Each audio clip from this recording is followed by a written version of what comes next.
So the class, okay. Welcome everyone to Crochet the Waffle Stitch with Dana Neild. We are with favecrafts.com, and we are sponsored today by our friends at I Like Crochet. So Fave Crafts is a website, if you're not familiar with Fave Crafts, a website, free website that shares free crafting tutorials from all over the internet. We have a variety of different free email newsletters broken down by interest. So we have a knitting newsletter, Easy Does Knit, Everyday Crochet, Trash to Treasure, and more. You can sign up for any of our free email newsletters at favecrafts.com. I will put the link in the chat for you guys if you're not already a subscriber.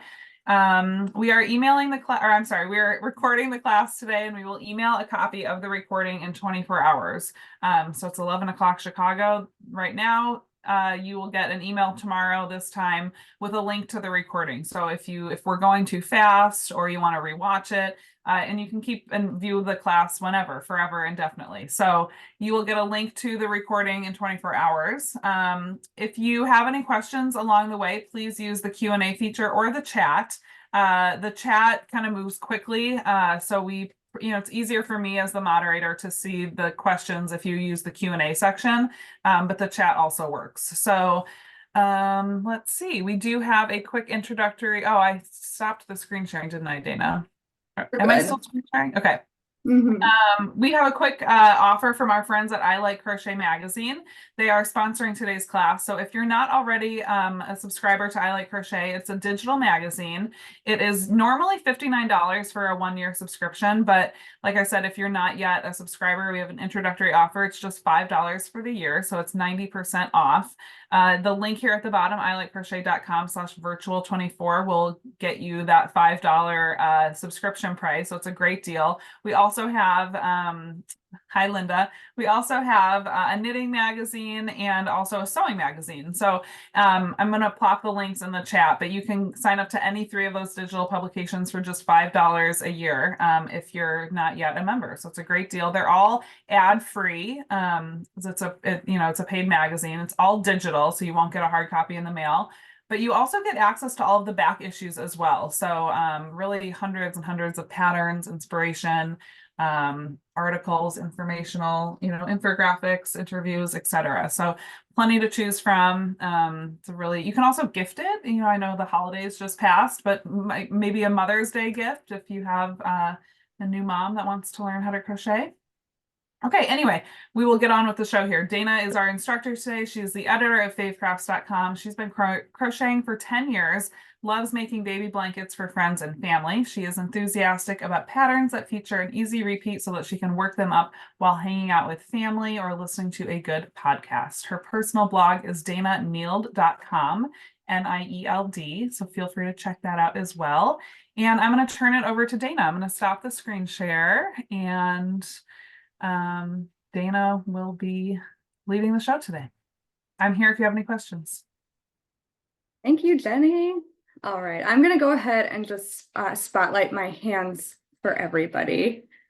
And so here's my hands. This is the little swatch of the waffle stitch that we'll be doing. Hopefully the camera, there we go, it gets into focus. And there's a moss stitch border on it. So the first half of the class, we'll learn the waffle stitch and get these great ridges in our pattern, in our fabric. And then after an intermission, we will work on that moss stitch border. So materials needed. Hopefully you guys have everything you need. Just 2 skeins of yarn from your stash. I've got Hobby Lobby's I Love This yarn in 2 colors. So worsted weight yarn. So I'm doing an I9 hook, and then some scissors, a tapestry needle, stitch markers as the class progresses. So go ahead and dive in. So go ahead and make your slip knot. And for this pattern, we're doing a repeat of 3 plus 1, which means, or a multiple of 3 plus 1. So like 3 times 3 is 9, plus 1 is 10, right? So I'm going to just do 10 stitches. You could do 16 if you want. We want it to be an even number. So a multiple of 3 plus 1, that's also an even number to start. That'll help us with our border. So just, if you are a total beginner, we're just yarning over and pulling through to do our starting chain. And for this class, I'm just going to do 10 chains.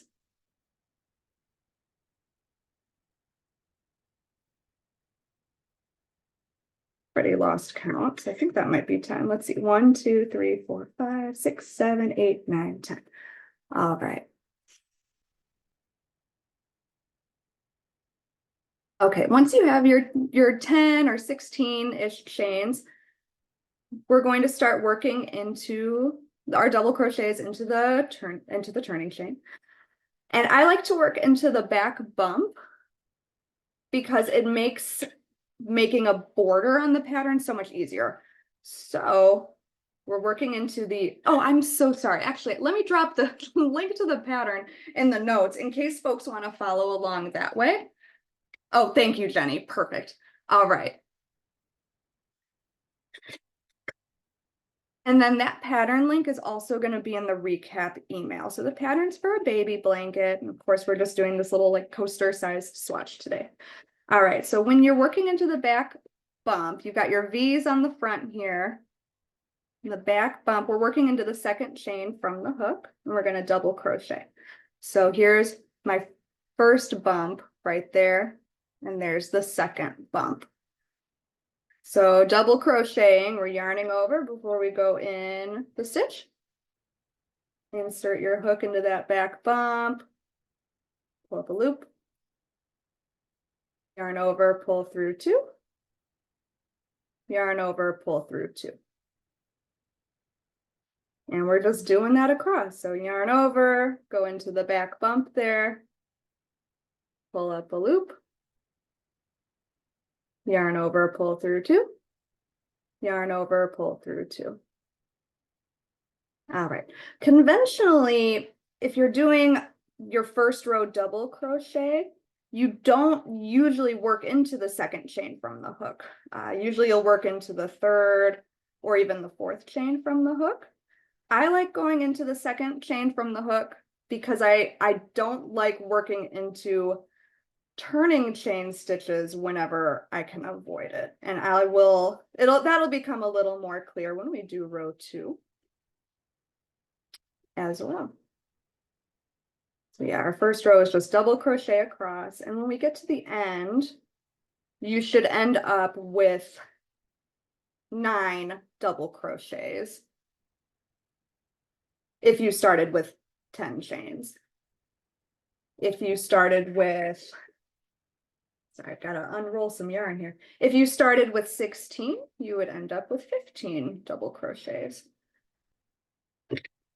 If you want to do foundation stitches, you would just do a multiple of 3. So lots of options here. I saw somebody said earlier they've been crocheting for 25 years and just make blankets and afghans, and somebody agreed. Same for me, except for the 25 years part. I just like doing rectangles or squares. I think, I just want to be able to easily memorize a pattern and yeah, spend time with people while I work up a pattern. All right, so there's our little starting row 1. You should have 9 double crochets, like I said. So 1, 2, 3, 4, 5, 6, 7, 8, 9. And then you've got just that little bump right here for that first chain. So it's kind of looks like a little oval on this side, and that'll straighten out a bit as we work the next row. We're going to chain 1 and turn. And again, the convention is usually to chain 2 or chain 3 in double crochet. I like to chain 1, so I don't have to work into any turning chains. I don't like the turning chain counting as a stitch if I can avoid it. So we're going to start working in the very first stitch since that chain 1 doesn't count. And this is where our pattern repeat starts. So just do a regular double crochet in the first stitch. And then we're going to do a front post double crochet in the next stitch. I love front post double crochet. I think it creates such beautiful texture. And if you've never done double crochet with post stitches before, there are a number of beginners I saw in the chat. This specific pattern is such a great introduction to working with post stitches. It's how I learned how to do post stitches. All right, so this was the first stitch we worked into. Normally you work into the top of the stitch in the V's. With a post stitch, you're going to work around the post. So you're going to start your double crochet as normal with the yarn over, and instead of going in right here, we're going to isolate that post and pull it forward for front post double crochet. Pull it forward. All right. So insert around that post, pulling it towards you, yarn over, and pull up that loop. Yarn over, pull through two, yarn over, pull through two. So just it's a double crochet, but we isolated that post and now it's popping forward.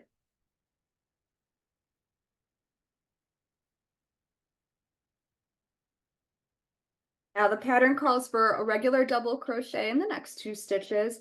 And what you want to do, so you don't accidentally add stitches, if you turn the work toward yourself, there's this V here at the top of the front. This is the front post double crochet we just did around that stitch. So we don't want to work into that V, or we're going to add stitches. So make sure you're working into the next stitch right next to it. And it's just two double crochets in the next, well, sorry, one double crochet in each of the next two stitches.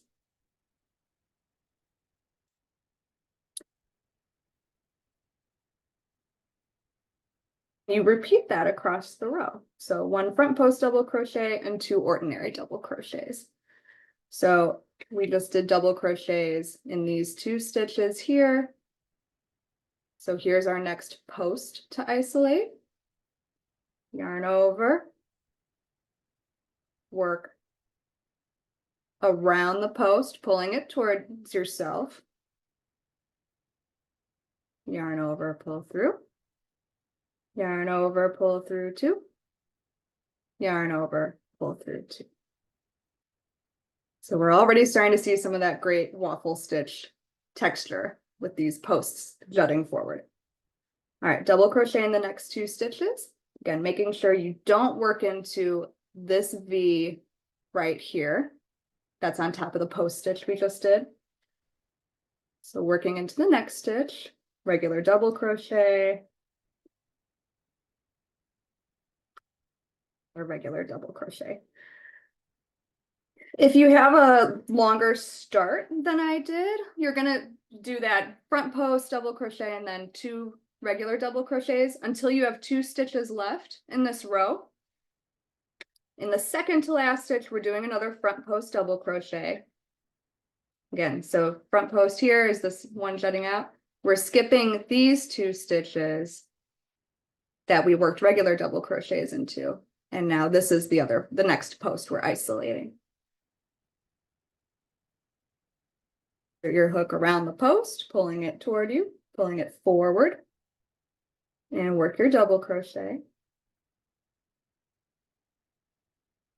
Got the one stitch left in the row, and you'll end with a double crochet.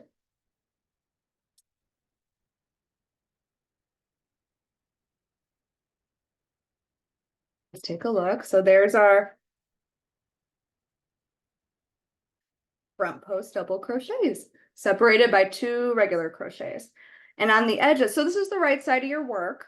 And the edges are always going to be flanked by regular double crochets.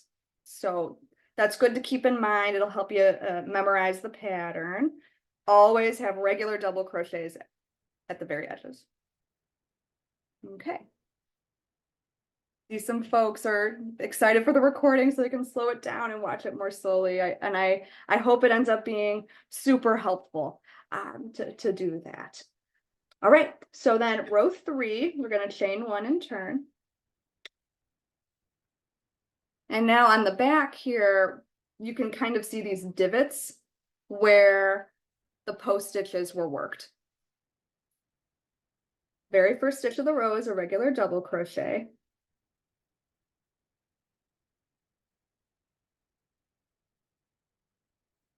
So is the next stitch.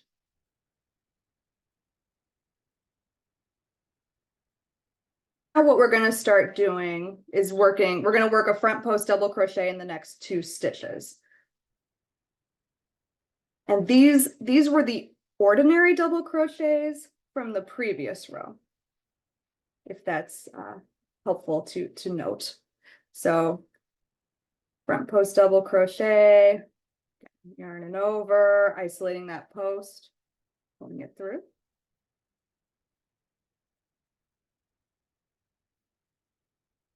All right, so we've got 2 regular double crochets so far, 2 front post double crochets. The next stitch is a regular double crochet. And again, we're making sure we're skipping the V's of the 2 stitches where we just did our front post double crochets. Hey, now real quick, we do have a question from Melina. She's wondering, can you do a front post stitch with single crochet or half pseudo crochet? What do you mean? Dana, Double maybe? That? She typed Melina, maybe you can clarify. She typed SOUDLE. Is that a typo or is that a crochet term? Oh, half double crochet. Oh, yeah. yes. Thank you. So great question. Yes. Front post single crochet is tricky, and a lot of the patterns, I don't see patterns written with front post single crochet very often because it would make such a dense fabric. So sometimes like your starting row, you'll work into the single crochet stitches, but I don't see that super often, but it can be done. And when you do, it's usually a front post double crochet around a single crochet, if that makes sense. I imagine the fabric just wouldn't lay as nicely, and that's why I don't see that very often. For front post half double crochet, that stitch, I have a whole story I can tell about that stitch. If you try to do a whole pattern that's just front post double crochet on one side, you're going to get a rhombus. There's something about that stitch. It just leans so hard that you end up getting these really diagonal edges. And so you have to work to correct that. And I think that's why you don't see front post half double crochet in a lot of patterns. Like sometimes there'll be kind of like an accent row in a blanket or something that's front post half double crochet, but not super often. And then there is front post treble crochet as well. And there's a stitch called the Celtic weave stitch, for example, that uses that. And yeah, in short, yes, all of those stitches exist. I would say front post double crochet is the most popular. And we also have a question from Audrey. She's wondering, when you turn your work, is it only one chain? Yes. So I like doing a chain 1. I'm all about easy to memorize, like mindless patterns. And so sometimes if you do a chain 2 or chain 3 turning chain, it can be confusing knowing which stitch exactly to work into, and maybe the end of the row isn't so obvious. But with just a chain 1 turning chain, I think it's difficult to accidentally work into the chain 1 turning chain and mistake it for a stitch you're supposed to work into. And so I can show that more clearly as I approach the end of this row. But yes, just a chain 1 at the edge of each row, at the end of each row. Okie dokie. So we've done 2 double crochets, 2 front post double crochets. Now we're going to work 1 double crochet into the next stitch. And this is our repeat on this row, is 1 double crochet, 2 front post double crochets. 1 double crochet, now 2 front post double crochets.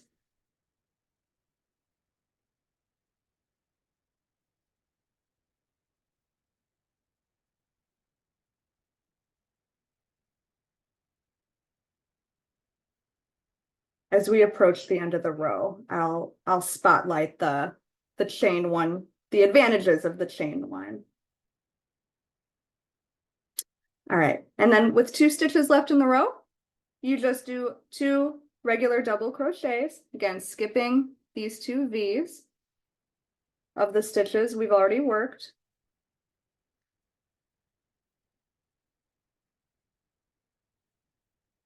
And now here, this is the last stitch of the row. Here's our V. And because we only did the one turning chain, there's no like, again, to me, there's no accidentally working into like a stitch over here somewhere. I think it makes it really clear that this is that last stitch of the row that you're supposed to work. Now with any turning chain, you might end up with kind of wobbly rows. I think the chain one helps make these edges a little straighter than if you do a chain two. So that's another advantage. But then I also would say, if you feel more comfortable with a chain two to turn, or even a chain three, feel free. Our edges don't have to look perfectly pretty because we're putting a border on this. So yeah, so I hope that that's helpful. So that's row 3 of the repeat. And this is our wrong side. Now when we chain one and turn, here is some more of that great waffly texture. So from here on out, we are essentially working double crochets into the front post double crochet from the past row, and front post double crochets into the double crochet stitches from the previous row, with the exception of these two edges, which are always regular double crochets, the first and last stitches of the row. All right, so back to row 2 of the repeat. And I'll unwind some more yarn from my skein. If anybody has other questions, please let me know. I'm happy to show anything again.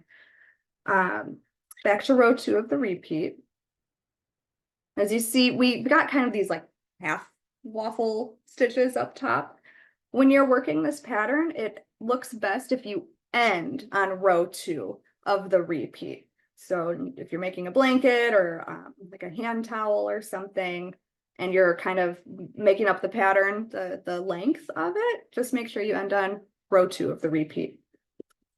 All right, so regular double crochet in that first stitch. Now it should hopefully be like, you should have the hint here to do a front post double crochet in the next stitch because it'll sit right on top of this front post double crochet 2 rows ago. Yarn over, isolate that post, and complete your double crochet.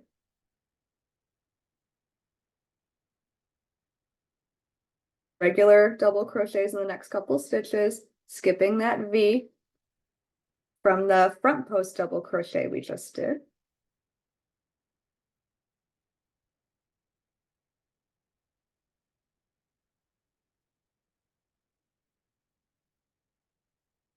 Right, so front post double crochet, 2 ordinary double crochets, and repeat. We're pulling that post forward, it's sitting right on top of the other post.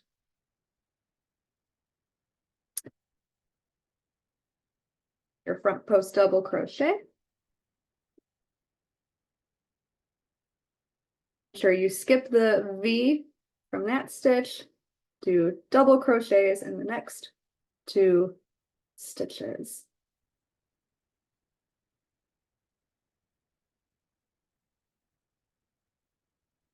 For the last 2 stitches of your row, front post double crochet in the second to last stitch.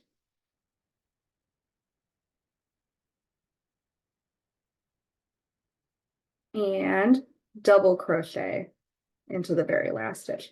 Now, because of the chain 1 turning chain, that sometimes kind of pushes this last V backwards away from you a little bit. So just be aware of that.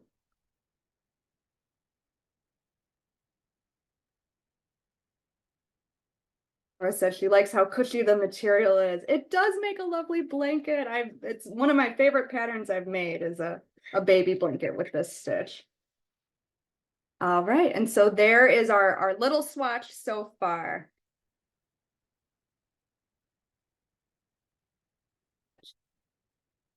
All right.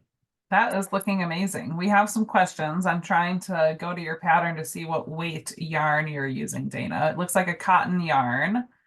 Um, Yes. So DK size in 3. Yeah, go ahead. That's okay. In the pattern, yes, I use a cotton yarn and a weight. It's a DK weight 3. The pattern uses it's sugar wheel cotton from Hobby Lobby is the yarn. For this tutorial, I'm just using some Hobby Lobby. I love this yarn, and it's a worsted weight yarn that I'm using for the demo. And it's acrylic.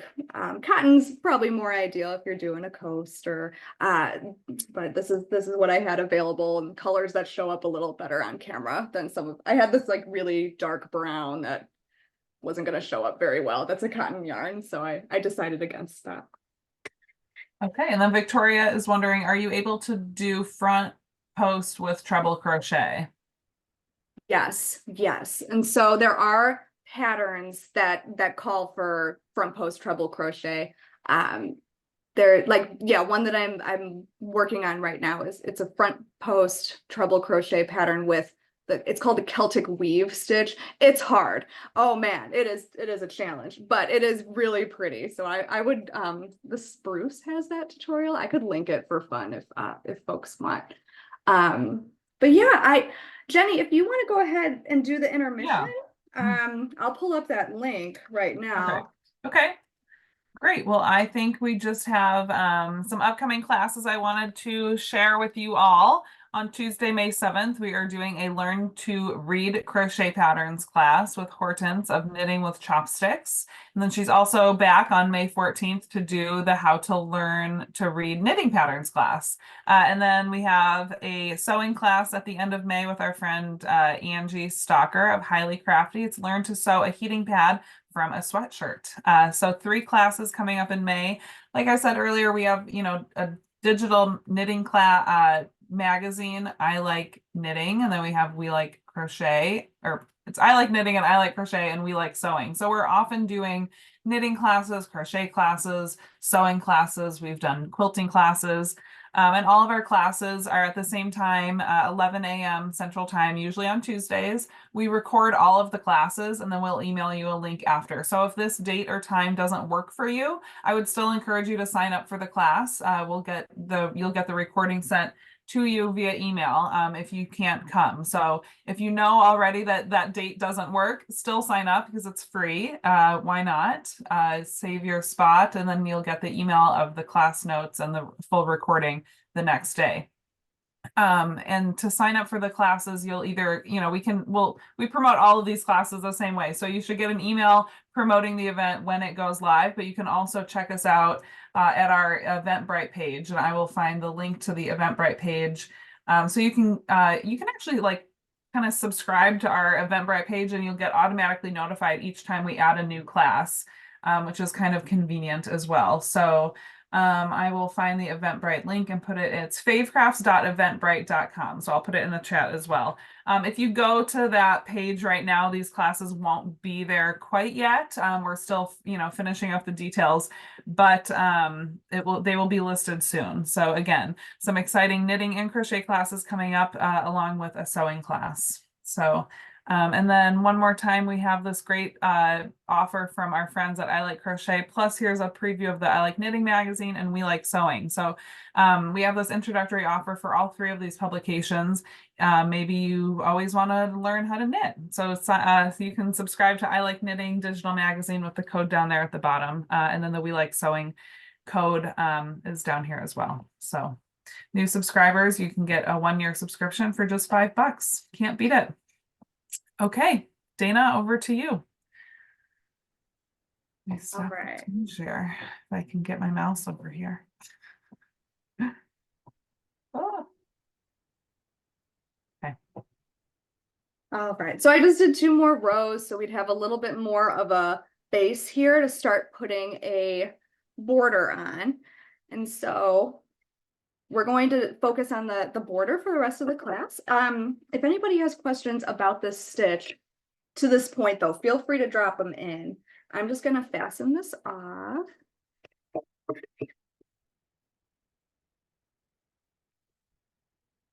So that we can go in with a border color. Oh, and actually, let's see. Should weave in my ends too, so that it's just a little more polished. I'm gonna do that quickly so that we can, like I said, focus on the border. But yeah, please, if anybody has any questions to this point about the pattern or about anything to do with Fave Craft Studio Live, feel free to let us know. It's not going to be my greatest weaving in ends work. Just trying to get it done a little more quickly so that we can get to the border.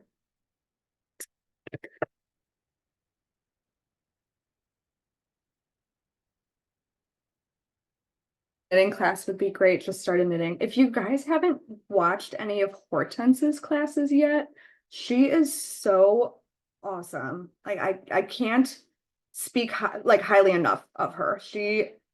Her classes are they're so detail oriented. She always has a great presentation that she shares. So they're really well thought out classes, and she's an engineer by trade, and so she's really analytical, which is great because she's so specific in all of her advice and all of her instruction, which is really cool. And she's from Belgium, which is cool. Just a I don't know, fun fact too.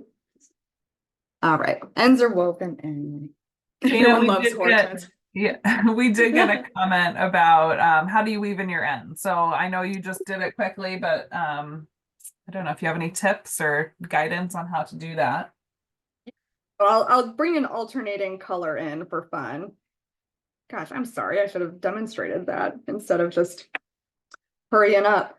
So I've tried like watching so many video tutorials because I love getting different tips, but say our end is poking out of this corner right here.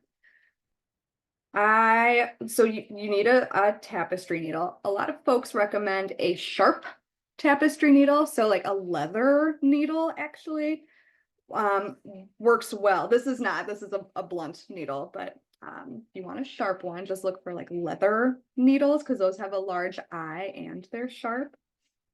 And just go under your stitches in one direction and pull through. Then go back and make sure you're not going like right back in where you came out, or else it's just going to come undone. But pick up a different stitch and go back through. And then go back through one more time. And this time, if you can, try piercing through your yarns as much as you can to really lock all of that in.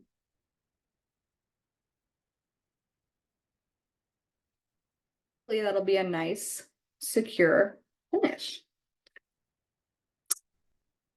You could go through even more passes than that if you want. Now I can't get the yarn out. You could go through more times than that if you wanted, but then you're just going to have like a bulkier like bump. Wow, I really can't get that out. That's hilarious. Depending on like how often you're changing colors in your patterns or what have you. There we go. You could even like tie your ends together. Say you change colors every row in a pattern, you have a ton of ends. You could tie them together so they're really secure and then weave them in. Nikki's Homemade Crafts has a good video on weaving in ends, and so does Nastasia on YouTube. And so I would look those up because especially I really like Natasia's videos in general. And yeah, they both have great tips for weaving in ends super securely.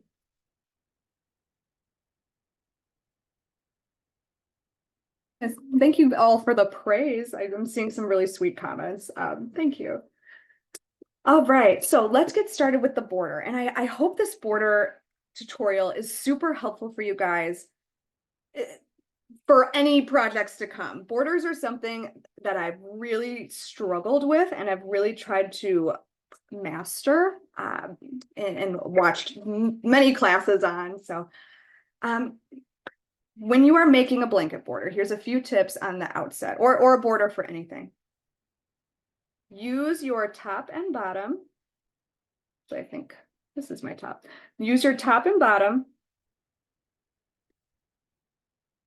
as your foundation for how many stitches you're going to work along the sides. And what I mean by that is we have 9 stitches on this little swatch across the top and the bottom. And the swatch is a little bit taller than it is wide. So I'm thinking probably 11 stitches along the sides so that the border will lay flat. There are so many times that I've made blanket borders and I just kind of wing it and I'm like, this feels right. I'm just gonna go for it. And then I lay it down when I'm like 5 rounds into the border and it ruffles like crazy, or it really like pulls and stretches and doesn't lay flat. And then I have to pull the whole thing out. I've seen the advice to, when you're working your border, to lay down the work often on your first row to see if it's stretching or pulling or ruffling. And that's good advice. And I like that advice to lay down your work often. However, there have been times I've done that and I still ended up with too tight of a border. Linda's in this class. Linda and I have taken classes together and she knows I crochet super tightly. That is just how it goes for me. And so I like that advice to lay down your work a lot, but it also doesn't work for me 100% of the time. The best advice I can give, and this is annoying advice and it's more work, is to do some math and measure, okay, I've got 9 stitches here. My little swatch is, let's say, 2.5 stitches or 2.5 inches wide. It's 3 inches tall. So if I have 9 stitches for 2.5 inches, I need X number of stitches for 3 inches. And that's what I should aim for along the sides. And that's math and it's annoying. But in my experience, it's a lot more annoying to pull out 5 rounds of a border and then have to start over. So I hope that information is helpful too as you work. And in my patterns, I try to say like, okay, by my math, this is how many stitches you should aim for along the sides. All right, let's actually get started with the border. We are going to do regular single crochet foundation. I recommend that for basically every border you ever do. It's so much easier than trying to work whatever border stitch into the sides. And so let's pull up a loop in the upper right hand corner of your contrasting color yarn. And to do that, you just insert your hook, pull up a loop, make sure you leave a good tail. I don't think I've said that at all, but at least 4, 5, 6 inch tail. Pull up your loop. We're going to chain 1 to help secure that in place. And then do a single crochet in the same stitch to get us started.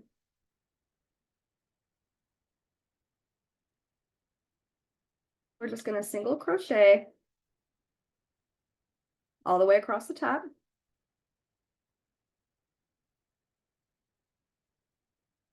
I really like starting my borders in the upper right hand corner because it's the easiest to just single crochet, across the top of your work into regular old stitches. Or we, tackle the sides.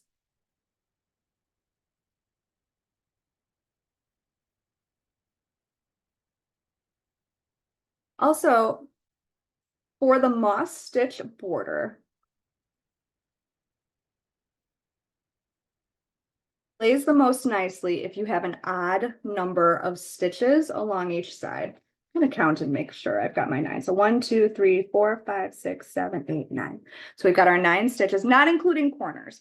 So we're not going to include corner stitches at all in that number because then it's confusing. So we've got 9 across the top. In our corners, we're going to chain 2.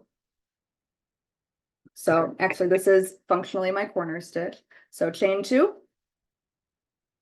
And I do recommend using stitch markers in your corners. Take the guesswork out of where to place your stitches. So I've just got these little silicone locking stitch markers from Clover. I like their stitch markers a lot. Then we're going to single crochet in the same stitch. enclosing that marker. And there's our corner, and now we're going to start working along the sides. So I said around 11 inches or 11 stitches along the side here, which should be enough. I would say either 11 or 13. And as we're working down the sides here, try to pull up like a couple loops of the yarn. Don't go all the way around a post or like all the way. Yeah, don't go all the way around a stitch, because then you're going to end up with some big holes and it's not going to look as pretty. So I'm just going to kind of stick the hook in somewhere. I don't want to split my stitches either though. So there we go. Working along the sides is the trickiest part. It's probably my least favorite part of making blankets is doing this, working into the sides for that first round of borders. Also, I would say, I'm using a contrasting color for this tutorial, but depending on your project, say you have a total, you have a solid color in the middle of your project, like this yellow, I would suggest ordinarily doing the first round of your border in that solid color and then switching to your contrasting color, because then any kind of like funky stitches, wibbly wobbly working into the sides here, they won't show up if you're using the same color. Now, if you're using like a self-striping yarn or something, then, or you did a color blocked style blanket, then, that point is kind of moot. But say your blanket is this pretty yellow color. I would suggest using that same yellow for the first round of the border. I'm going to count how many stitches I have so far. Again, we're not including this like chain 2 in the corner. So it's 1, 2, 3, 4, 5, 6, 7, 8, 9, 10. Yay, perfect. I need one more that I'm going to put in this corner. 11. Chain 2. Let's grab another stitch marker. We'll crochet in that first stitch again to complete the corner. Does anybody have questions? Oh, Linda, I know math. I know. I hate that I'm suggesting it, but it really is what makes the most sense to make sure the border looks nice. Yeah, so anyway, does anybody have questions about the border so far? Well, Victoria has a question that's not exactly related to what you're working on right now. So maybe just a quick yes or no, or something to keep in mind for the end of the class when we do more questions. Is it okay to crochet over ends if it's just a hanging blanket, if it says if just hanging blanket or afghan? So I guess if you're just going to use it, hanging on a wall for decoration versus using it, it's okay to crochet over your ends. I think so. If it's just something decorative, Yeah. I usually don't like crocheting over my ends. I've heard that advice. Somebody mentioned Marley Bird. Marley Bird's has a strong stance against not crocheting over your ends, because the work can either come apart, or you end up actually being able to see those ends slightly under your work. And so I usually find it safest to just weave them in. But if it's just something decorative, I think why not just crochet over them? Just going to count to make sure I've got the number I need here. So 1, 2, 3, 4, 5, 6, 7, 8, 9. Chain 2. But that's a good question. I like that question. Are there any others, Jenny? No. Someone was asking what is a cheap way to build up a yarn collection. So I'm just giving some tips about checking Goodwill or garage sales, or saving your leftover yarn from projects to use for future scrap busting projects. But if you have any additional ideas, feel free to share. I actually, this past weekend, I just went to a yarn exchange at my local library. So they collected donations for the week prior, which I was thrilled about because I have some some yarn I had gotten for free that was hand wash only, and I only make baby items or like kitchen projects. So that's not very practical. I also have 3 kids under age 4, so hand washing things is not my it's not really a priority. And so anyway, I got rid of some hand wash only yarn, and then I went to the yarn exchange and they said you can fill 2 shopping bags, and I got a bunch of baby yarn. So it was, and you didn't have to donate, like that wasn't a requirement of picking up yarn from the yarn exchange, but that was a great way. I probably got at least 2 or 3 baby blankets worth of yarn from that event for free. And then the other tip I'll say is like Joann's runs really good deals on their big twist yarn a lot.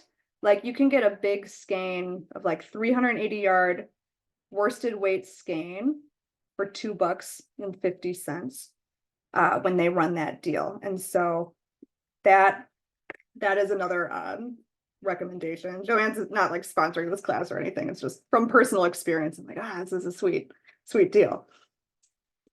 Yeah. Perfect. Okay. So I've got my 11 stitches along each side.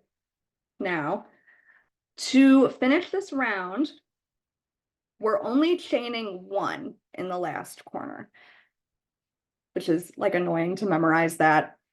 Chain 2 in all the other corners, chain 1 in your starting corner, but it'll make the work look prettier. It's not a requirement, I guess, but the work will look prettier if you just chain 1 in the starting corner, and I'll show you why in round 2. So chain 1, mark that stitch. And then we're going to do a slip stitch join. So this is my first chain of the round. Right here, this loop right here is just that the stitch I used to attach the yarn. But here's my first single crochet, excuse me, of the round. To do the slip stitch, we're just inserting our hook, yarning over, pulling through, and then continuing to pull through. So here we go. It's laying pretty flat, which is good.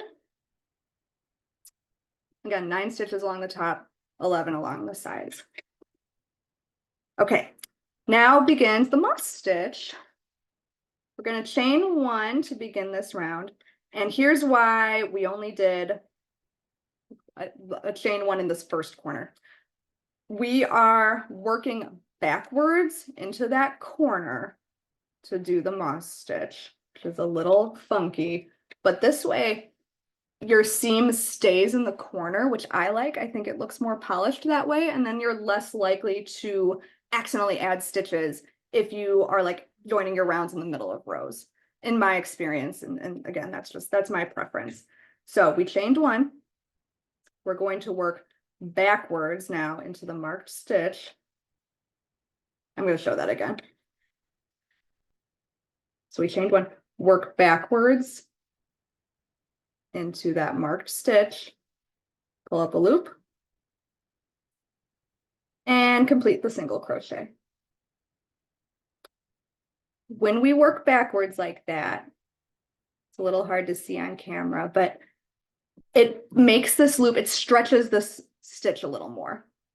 And so by only doing a chain 1 in that starting corner, it helps minimize that stretch so you don't have these big eyelets in your starting corner.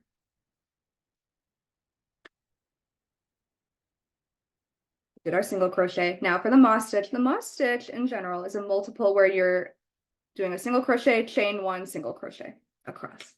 So we did our single crochet, chain 1. We're skipping a stitch. So we're skipping this first stitch right here. You kind of have to move the yarn out of the way to see. Skipping that stitch and single crocheting into the next stitch. Chain 1. Skip this stitch, single crochet into the next stitch. Chain, skip that stitch, single crochet in the next stitch. And repeat that across.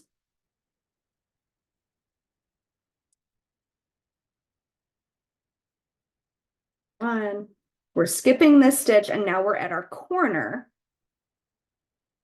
And in each corner, single crochet, chain 2. I'm going to move up my marker, and single crochet back into that same corner.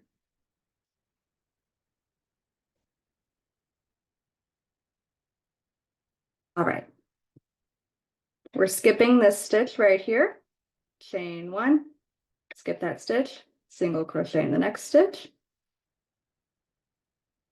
Chain 1, skip a stitch, single crochet across. Now, say you ended up with an even number of stitches in your foundation row somewhere, somehow, especially along the sides. Say you ended up with 12 stitches along the sides instead of the 11. That's fine. What you'll do to compensate for that is just don't skip one of the stitches somewhere in the middle. And that way you'll add a stitch so that it'll work out when you approach the corners. And it won't be noticeable, especially on, you know, a larger project. Okay, we're going to skip this last stitch and do our corner stitches. So, you know, single crochet, chain 2, move up the marker.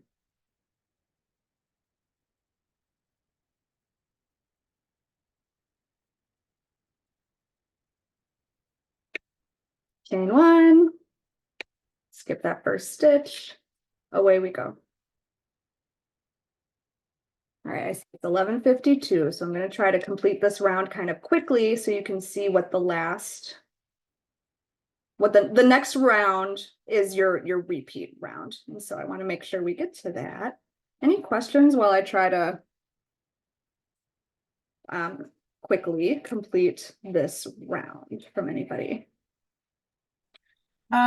No, Christine was just asking about she's having trouble keeping up. So Christine, we will be emailing a link to the video in 24 hours.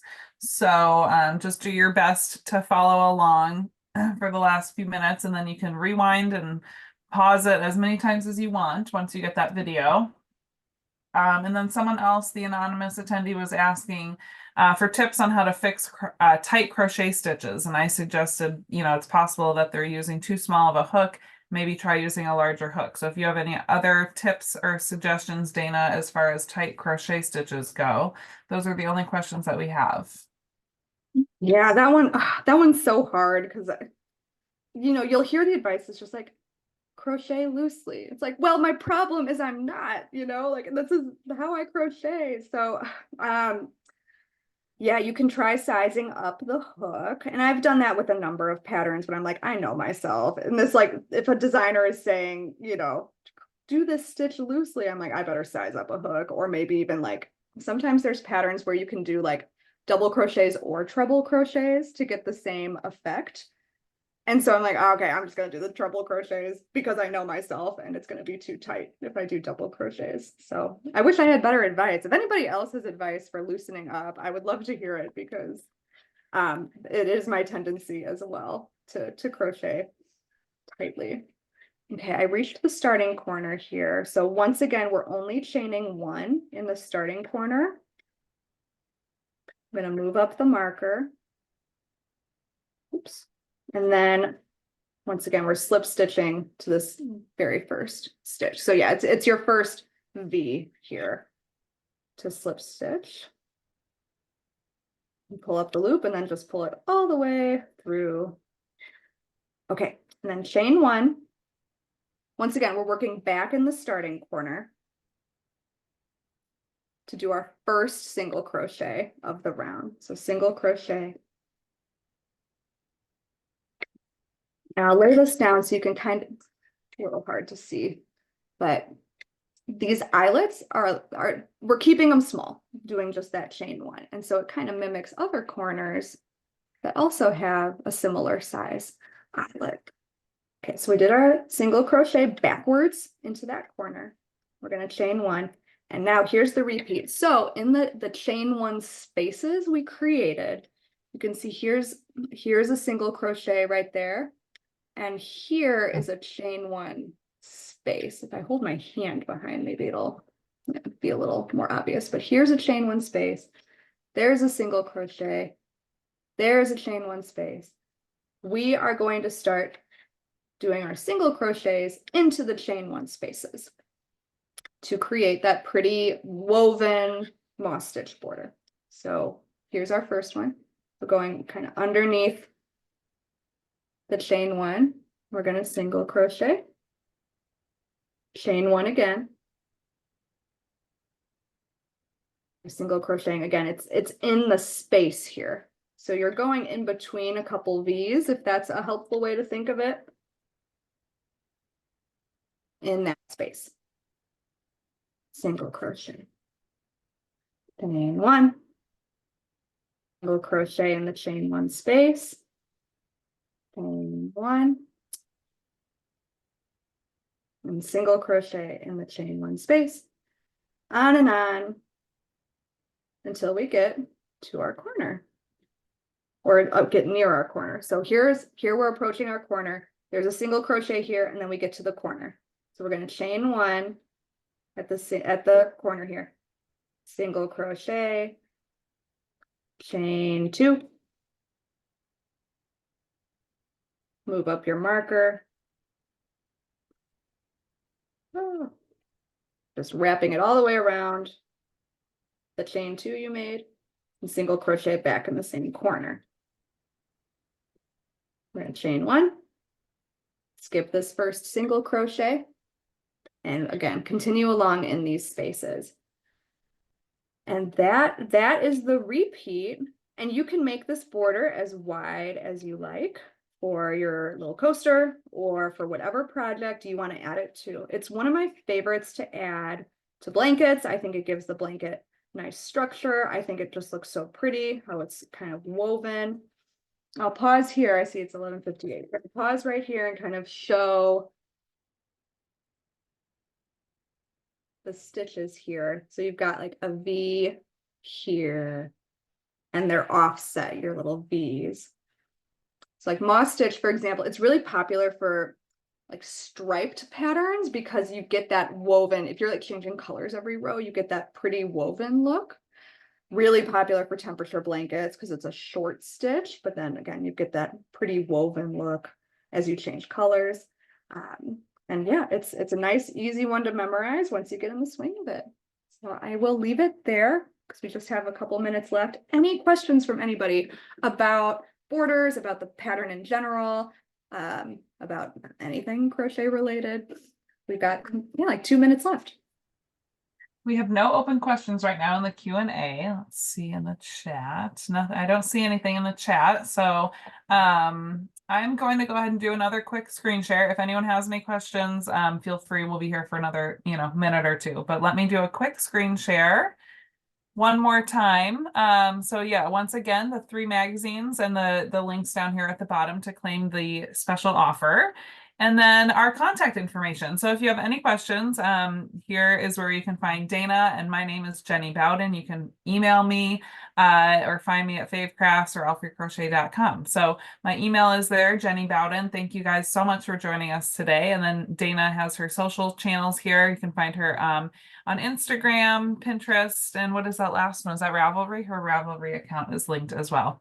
So yeah, thank you for joining us. It was a pleasure, and we will send a link to the recording 24 hours from today. So Dana, we covered a lot of great stuff today. Thank you, Dana. So once you have the video, you can pause and rewind and watch it as many times as you'd like. So yeah. Thank you guys for joining us, and we will see you hopefully again soon at another class. Thanks, Jenny. Thanks so much, everyone. Thank you. Bye-bye.